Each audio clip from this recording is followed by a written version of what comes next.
C'est tout à fait ça, William. C'est faire la pluie et le beau temps, le bon terme. Vous avez vu d'ailleurs qu'on vous accueille ici à Moscou sous une tempête de soleil aujourd'hui. Alors, qu'est-ce qui se passe le 9 mai? Le 9 mai, 20 000 militaires environ défilent sur la place Rouge. Et chaque année, on peut observer qu'ils défilent au sec. Alors, les Russes, la population russe pense que l'armée n'y est pas pour rien. Et que quelques jours plus tôt, des avions vont dans les nuages pour les disperser ou pour faire pleuvoir juste avant la fête, pour que la fête se passe au sec. L'armée elle-même, on va dire, ne dément pas. Ils n'en sont pas à confirmer, mais ils ne démentent pas. Alors, reportage, où et quand faire pleuvoir? Voilà une enquête que j'ai menée avec Irina Golovkova. Décider où et quand il va pleuvoir. Nous sommes à 50 km de Moscou et cet avion, un Antonov 26, remplit une mission surprenante.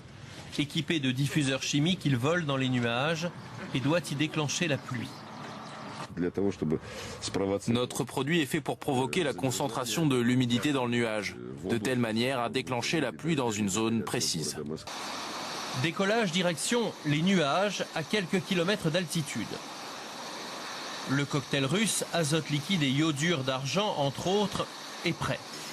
Lorsque la nébulosité détectée est suffisante, le cocktail est diffusé. Parfois, les militaires en rajoutent même une quantité supplémentaire manuellement.